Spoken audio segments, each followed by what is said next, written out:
After the many issues found in the Fallout 4 current-gen upgrade for PlayStation 5, Xbox Series X and S, a new update has landed with improvements. The good news first, to get straight to it, Bethesda Game Studios gives every console, PS5, Series X and S, a newly labelled graphics toggle in this new May 13th update. It's now listed as Performance Mode and Visuals Mode here. In essence, it renames the Performance on-off toggle we had before, and crucially, this now actually works on Xbox Series X and S as it should. It lets us properly switch between what the developer calls standard settings in the performance mode and ultra settings in the visuals mode. More on that in a moment. On top of this, every console now also gets a separate toggle to run either of these graphics modes at 30 or 60 frames per second, or if you have a 120Hz display connected, a 40 FPS option opens up in the middle. Simply put, this means we're able to arbitrarily choose our frame rate target regardless of the visual settings in place. You no longer have to run at 30 FPS on the visuals mode, for example, with its ultra settings, as was the case before the patch. You get to make this call yourself, even going as far as to let you run the visuals mode at 60 frames per second. So, in summary, 2 graphics modes and 3 frame rate options, all of which gives us much more flexibility this time around. The big question then, does this latest May 13th update fix every issue, every quibble we had with Fallout 4's current-gen console upgrade? How do all the consoles compare now with the top visuals mode selected? And finally, is it actually possible to run this visuals mode at 60 frames per second now, or is there still a need for those lower 40 and 30 FPS options to get a stable reading? Let's find out.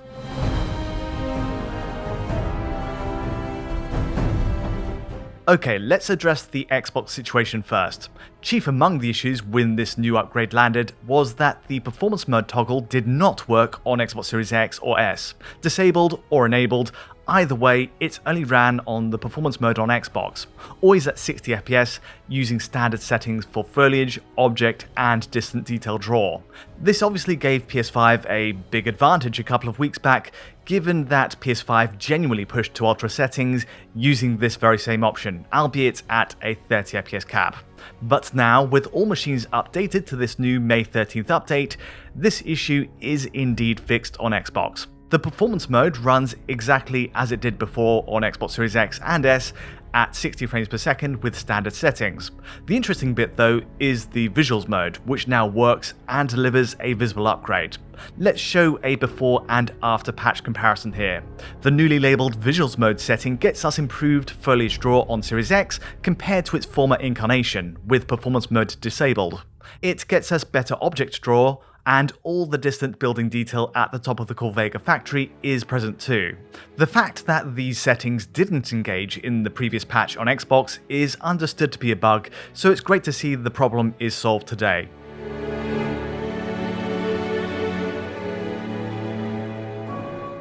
With that in mind, how does Series X compare to PS5 and Series S in fact? Well, predictably, the 3 are now matched in their visuals modes, where the higher ultra settings engage properly. Here's a 3-way split to prove the point. We have visuals mode selected on each machine and all are set to run at 60 frames per second. I'll touch on this more in a minute, but fixing the frame rate at 60 FPS rather than 30 FPS will have an impact on image quality. It means that the game's dynamic resolution scaling system engages a little bit more often in open spaces, dropping to 1872p. But otherwise, it will peak at a native 4K resolution on PS5 and Series X this way, while Series S, meanwhile, peaks at 1440p with drops to 1080p. The main point, though, is that all 3 machines here now achieve parity in settings using this working visuals mode. Foliage, object, and building draw settings are a match, all rendering in at the exact same range across the landscape. And yes, the only difference of note otherwise is the lower 1440p resolution for the Series S machine, which will affect image clarity on the right side of the comparison here.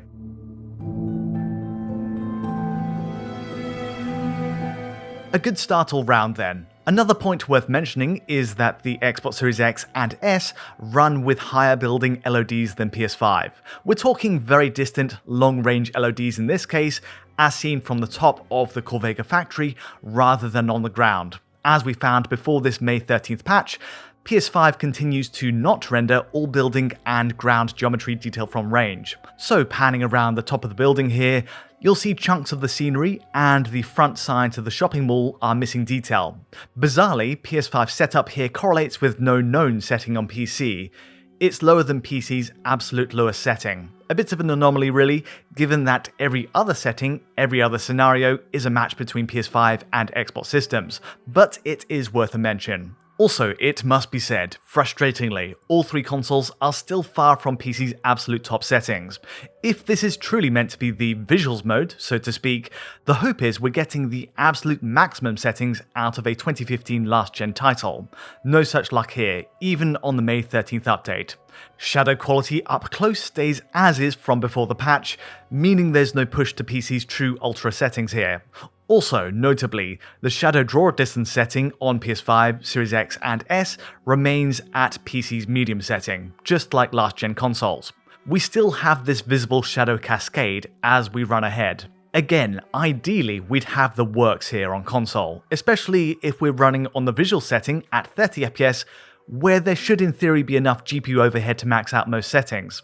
But even to this day, we're seeing a compromised version of Fallout 4 on modern systems. For a future update, this would really be high on the wish list, a proper ultra mode on console, even if it's only possible to run it smoothly at 30 or 40 FPS.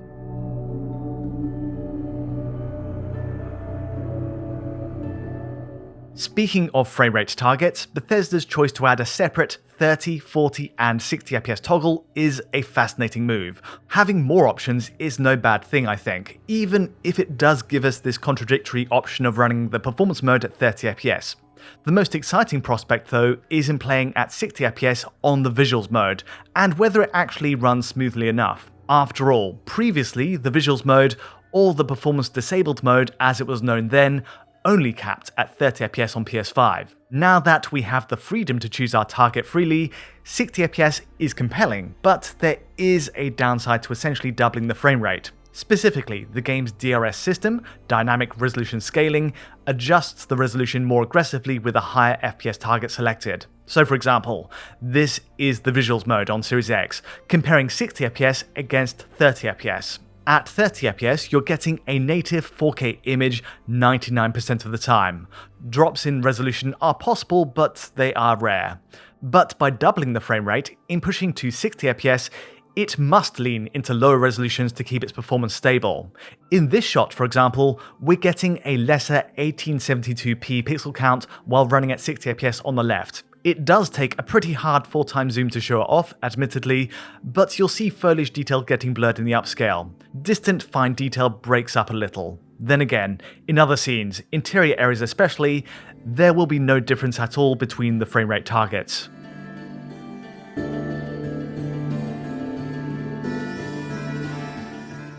The upshot then is that Fallout 4 engages DRS effectively. This applies to both Series X and PS5. Also, in my experience, the 40 FPS mode, accessible by running these consoles at 120Hz from the system menus, has similar behavior to the 30 FPS mode. It's a middle ground between the two, but expect a native 4K image playing at 40 FPS more often than not. All of this applies to Series S as well. The only difference for Series S is it of course targets 1440p in the best case, but running at 60 FPS in the visuals mode will incur the wrath of dynamic resolution scaling, in this case taking us down to 1080p lowest. Rounding out the positive news then, both Xbox consoles now allow for 120Hz output, which enables that 40 FPS option. Also, to add to the options, you're now able to force the game to run at a native 1440p on every mode and frame rate setting. Just set 1440p in the Series X system menu, and the game natively renders at 1440p maximum. So, in terms of features, we have parity with PS5 here. The 1440p support mainly affects Series X, obviously, given that Series S already targets 1440p internally, at best by default.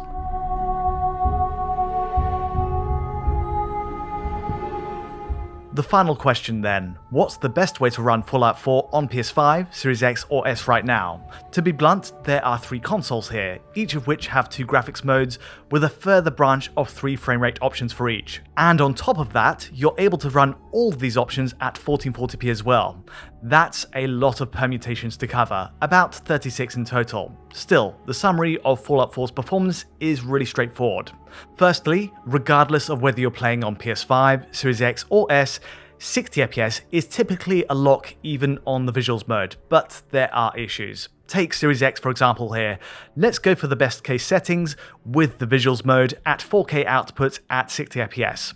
Generally speaking, this runs well in a majority of areas, but the drops where they do happen are clear and at times distracting. Major 100 millisecond plus hitches are possible here, just as we start firing on enemies, or worse still, trigger the landmines up ahead. It's impossible to ignore these pauses in play. In a similar vein, moving through the downtown Boston area, with lots of complex buildings in view, shows very sudden bursts of drop frames. Especially while running, and typically just as a new location appears, you get these aggressive lurches in performance. There's no absolute consistency between runs either.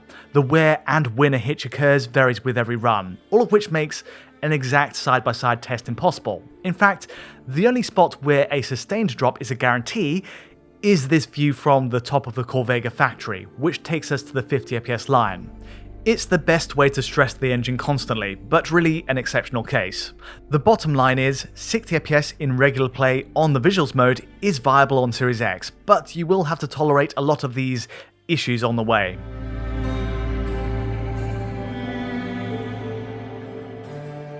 So, what's the solution to these drops? For Series X, running on the performance mode at 60fps helps a little.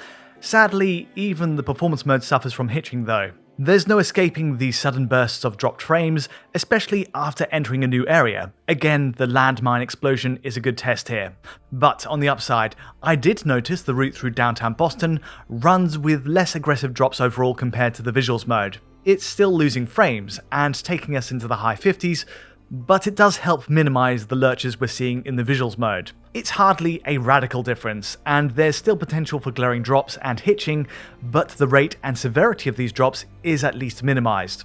The Corvega rooftop test also bears this out. On the performance mode, we're getting a jump to 52fps, a marginal increase over the locked 50fps on the visuals mode. On balance then, the main issue with hitching remains, but the general frame rate dips in the performance mode do show a minor improvement.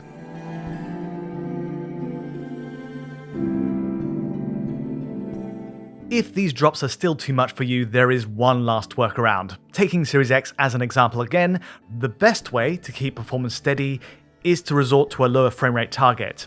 40fps is a good middle ground, I think. Setting the console to 120Hz, you get a 40fps option that makes most of these drops invisible, or at least lessen their impact. Keeping to the visuals mode with 4K output selected, the top of the Corvega factory inevitably locks at 40fps this way. You keep the superior ultra settings for foliage draw, and at a constant 25 millisecond frame time, it feels much smoother in motion. But again, the hitching issue isn't entirely eradicated here.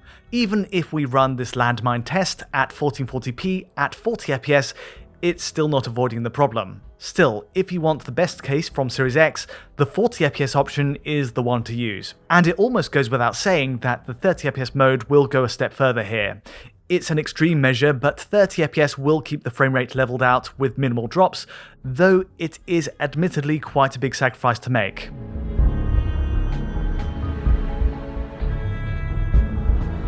What about the Xbox Series S then, the 4 teraflop machine? Well, to start, almost every data point from Series X applies to Series S. It targets 1440p instead, of course, but the core issues in hitching, which is in theory more of a CPU side issue, remain. Again, most areas will run fine with 60fps and visuals mode selected.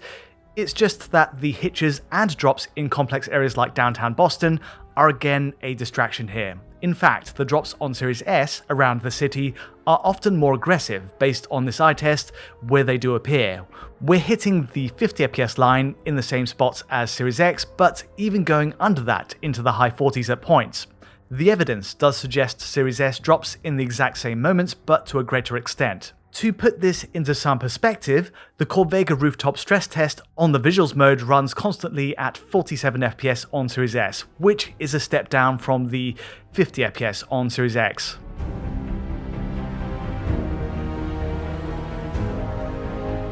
There are a few solutions to Series S's frame rate issues, the catch being that they're less effective than they are on Series X. Dropping to the performance mode for a start will inevitably help a little, but does not solve the rate of hitching. You'll also see major drops around the downtown Boston area, visible bouts of dropped frames as we sprint around its alleyways. Performance mode is far less effective here than it is on Series X, though at the very least, the frame rate in this Corvega rooftop shot gets a boost to 52 FPS this way on Series S. Once again then, the best workaround is to use the 40 FPS mode, with 120Hz output selected from the Series S system menu. You get a much tighter and more consistent frame rate line this way by dropping to 40. Of course, many of the hitching issues remain regardless, but this mode is a great way to hide the game's more general sub 60 FPS drops.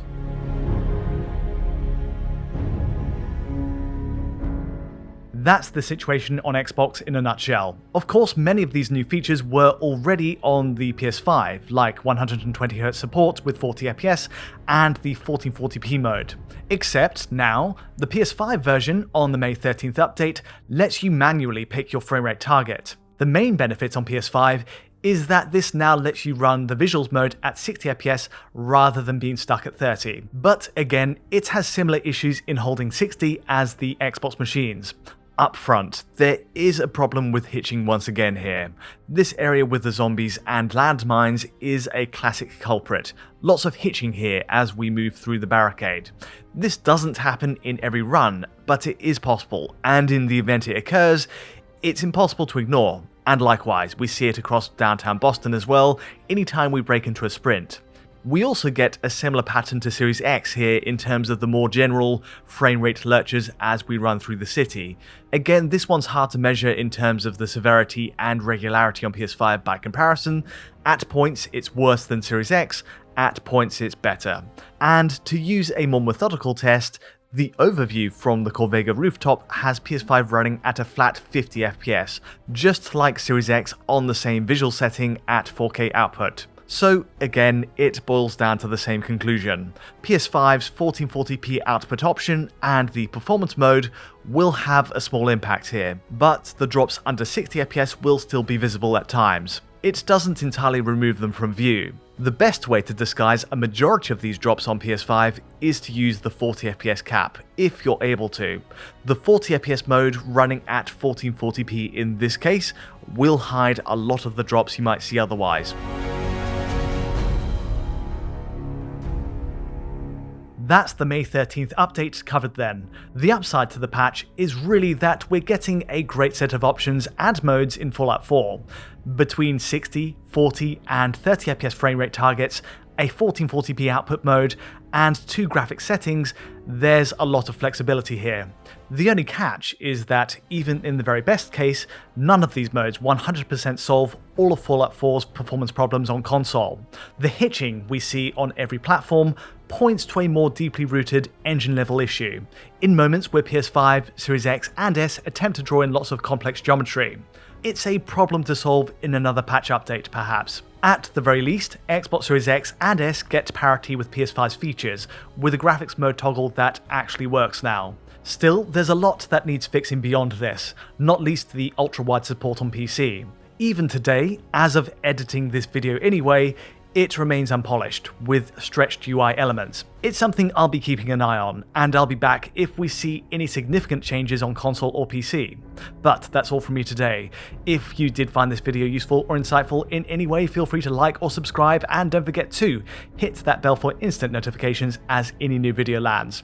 To get a high quality version of this video, check out our Patreon at digitalfoundry.net, and to get in touch directly, you know where to find me. But from me for now, thanks for watching.